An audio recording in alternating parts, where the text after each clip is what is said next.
나는 40대 가장이다. 캠핑카는 원래 내 인생에 계획했던 물건은 아니었다.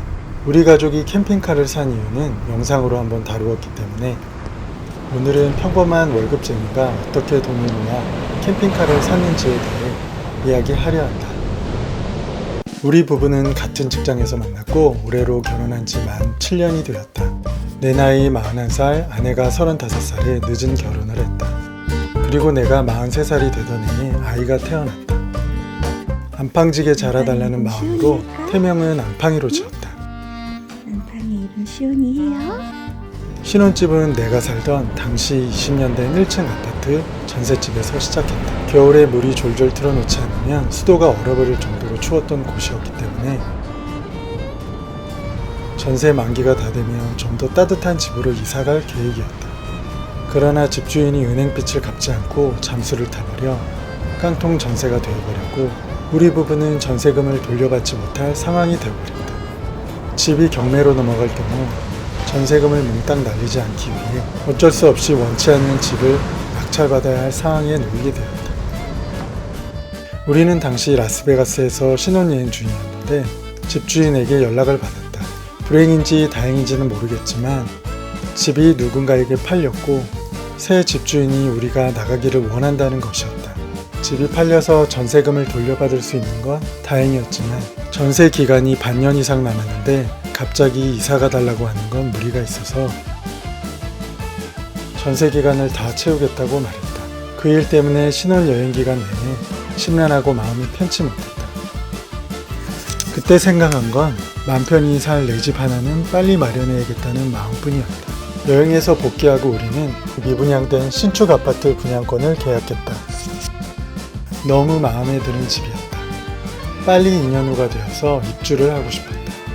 그런데 하루는 아내가 퇴근을 하고 와서 지금 개발하고 있는 신도시가 있는데 그곳이 좋아 보인다고 꼭 분양받고 싶다고 했다. 나는 이미 분양권을 샀던 아파트에 마음을 뺏겼지만 아내의 성화에 못 이겨 신도시에 청약을 넣었다. 그때만 해도 그곳의 경쟁이 아주 치열하지는 않았고 운 좋게 분양받을 수 있었다. 당시 우리는 3억 초반에 분양을 받았는데 지금은 3배 이상의 수익을 우리에게 안겨주었다. 먼저 분양권을 샀던 아파트는 그새 피가 더 올랐지만 약간의 이익을 남기고 처분했다. 우리는 여기서 멈추지 않았다. 우리는 직장 근처에 있는 도보로 다닐 수 있는 4층짜리 빌라를 가족들의 반대를 무릅쓰고 구입했다. 그곳은 테라스와 복층이 있지만 엘리베이터가 없는 지은 지 9년 된 17평 빌라였다. 굳이 구입까지 한 이유는 저렴한 가격과 주택 같은 느낌, 특히 테라스가 너무 마음에 들었다. 그리고 직장과도 너무나 가까웠다. 살면서 느낀 건데 테라스나 복층은 중요하지 않았다. 지금은 복층이 아닌 단층집에 엘리베이터와 바로 연결된 지하 주차장이 있는 집을 선호한다. 우린 그곳에서 4년이나 몸 테크를 하며 미래를 준비했다. 그곳에서 앙팡이가 태어났고 4층짜리 빌라의 4층 꼭대기 집에서 4년 동안이나 계단으로 아기를 안고 오르락내리락을 반복했다. 가장 힘들었던 점은 장을 보고 왔을 때 아이와 짐들을 4층까지 가지고 올라가는 일이었는데 처음엔 적응이 안 돼서 도르래를 설치해서 짐을 올릴까도 심각하게 고민했었다. 그렇지만 사람은 환경에 적응하게 되어 있어서 나중에는 큰 문제가 되지 않았다. 하지만 무릎이 안 좋은 장모님이 계단을 오르내리는 것이 죄송스러웠고 엘리베이터가 없으니 유모차를 쓰기도 힘들었다. 그런 불편함들과 익숙해질 무렵 당시에는 은행빚 내서 집사라는 정책으로 대출이 많이 나오는 시기였고 이미 부동산 투자의 재미를 본 우리는 더 이상 불임이가 아니었다. 각각 대출을 받아서 같은 지역의 저평가된 시축 아파트에 분양권을 샀다. 그리고 하나 더 샀고 또 하나를 더 샀다.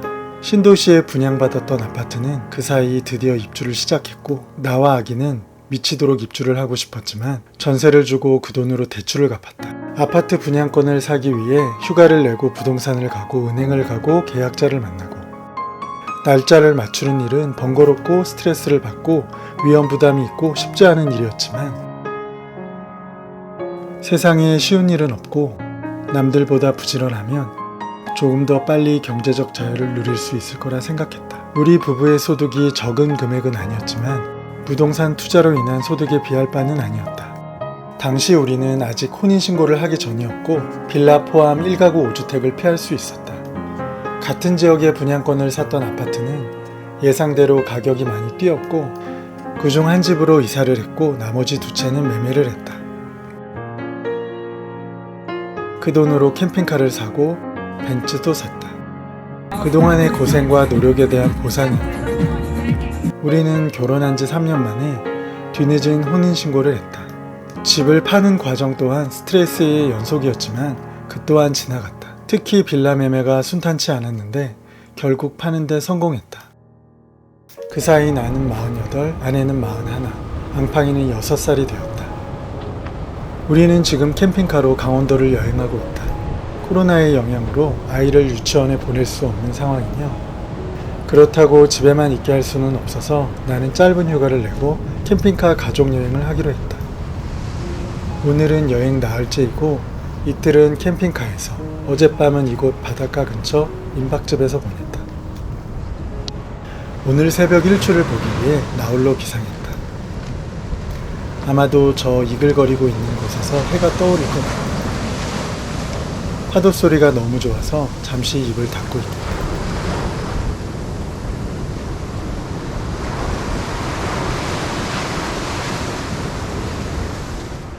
예정 시간보다 일출 시간이 늦어지고 있다. 손이 시려워서 무시동이터 배출구에 손을 녹인다. 지난주 영상에서 세상에서 가장 아름다운 일출을 보여드린다고 했는데 약속을 지킬 수 있을지 모르겠다. 일출을 기다리는 가족들이 아름답다. 지금은 1가구 2주택으로 하나는 실거주, 하나는 전세를 유지하고 있다. 복잡하게 사는 게 더 이상 싫어서 한 채만 남기고 정리할 계획이다. 어른들 말씀에 젊어서 고생은 사서도 한다고 하는데 어려운 시기가 있었기에 지금은 조금의 여유를 느낄 수 있는 것이다. 이제 때가 된 것 같다.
Dia de nuvens no céu, trânsito atolando o chão, preso numa água cheia, na concha fugindo do som.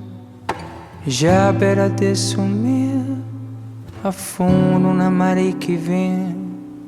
O motorista me sorri e viver parece simples, dia para ser feliz. Tirando tempo só para amor, é a casa que perde pis. Ouvindo fim preto branco, é as nuvens a passar no céu flutuar. As coisas não vão se encaixar se você se cobrar demais. Deixe não se enganar. dar. Então quando a coisa aperta e te estiver para triste, lembre o que lhe disse. Viver pode ser simples, dia para ser feliz, tirando tempo sobre o amor. É cansa que perde pris. Ou vejo fim preto branco e as nuvens a passar. Eu não sei flutuar.